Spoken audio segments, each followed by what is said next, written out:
Thank you for joining Wars of the Roses.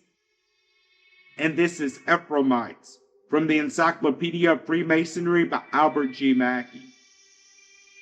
Ephraimites, the descendants of Ephraim. They inhabited the center of Judea between the Mediterranean and the River Jordan.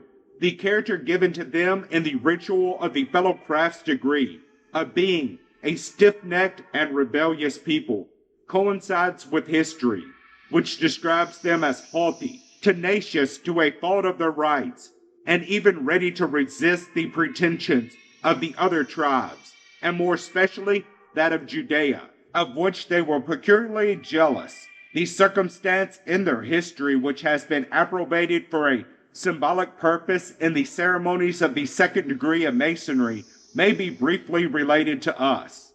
The Ammonites, who were the descendants of the younger son of Lot, and inhabited a tract of country east of the river Jordan, had been always engaged in hostility against the Israelites. On the occasion referred to, they had commenced a war upon the pretext that the Israelites had deprived from them a portion of their territory. Jephthah, having been called by the Israelites to the head of their army, defeated the Ammonites, but had not called upon the Ephraimites to assist in the victory.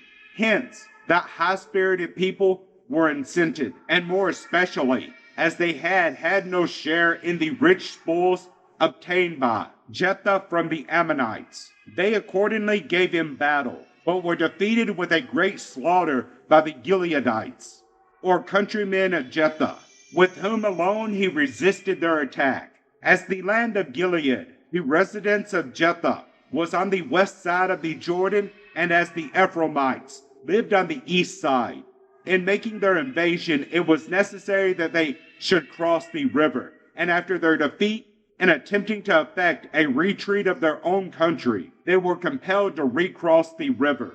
But Jephthah, aware of this, had placed forces at the different fords of the river, who intercepted the Ephraimites, and detected their nationality by a peculiar defect in their pronunciation. For although the Ephraimites did not speak a dialect different from that of the other tribes, they had a different pronunciation of some words, and an inability to pronounce the following letter, which they pronounced as if it were the following S. Thus, when called upon to say Shibboleth, they pronounced it Sabaleth, which trifling defect, says the ritual, proved them to be enemies. The test to a Hebrew was a palpable one, for the two words have entirely different signification. Shibboleth means an ear of corn, and Sabaleth a burden. The biblical relation will be found in the 12th chapter of the book of Judges.